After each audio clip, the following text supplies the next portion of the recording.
આવ્યા છે। ભરૂચ જિલ્લાના જંબુસર કેન્દ્રમાં પ્રથમ ક્રમાંકે શ્રી સંસ્કાર જ્યોત ચેરિટેબલ ટ્રસ્ટ સંચાલિત સરસ્વતી વિદ્યા મંદિરમાં અભ્યાસ કરતી વિદ્યાર્થીને સ્નેહલ ઘનશ્યામ મકવાણા જેઓને એસએસસી બોર્ડની પરીક્ષામાં જંબુસર કેન્દ્રમાં પ્રથમ ક્રમાંક મેળવ્યો છે।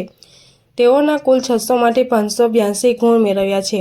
જ્યારે કેન્દ્રમાં પ્રથમ ક્રમાંકે મેળવતા સ્નેહલના માતા પિતા તથા શિક્ષકો શાળામાં એક ખુશીનો માહોલ જોવા મળ્યો છે। કેન્દ્રમાં પ્રથમ ક્રમાંકે મેળવતા બી ઇન્ડિયાની ટીમ દ્વારા એસએસસી બોર્ડમાં જંબુસર કેન્દ્રમાં પ્રથમ ક્રમાંક મેળવનારા સ્નેહલ મકવાણા જેવા સાથે વાતચીત કરતા તેઓએ તેઓની સફળતા માટે તેઓના માતા પિતા તથા શિક્ષકો અને શાળાનો ખૂબ ખૂબ આભાર માન્યો છે અને આવનારા સમયમાં સાયન્સ કરી ડૉક્ટર બનવાની ઈચ્છા ધરાવે છે તેવું જણાવ્યું હતું। બાઇટ સ્નેહલ ઘનશ્યામ મકવાણા કેન્દ્રમાં પ્રથમ ક્રમાંક મેળવનારા વિદ્યાર્થીની બાઇટ 2 ઘનશ્યામ ખુશલાલભાઈ મકવાણા સ્નેહલના પિતા બાઇટ 3 ભૂપેન્દ્રભાઈ પ્રજાપતિ સરસ્વતી વિદ્યા મંદિર શાળાના આચાર્ય રિપોર્ટર દિવાન નજીર।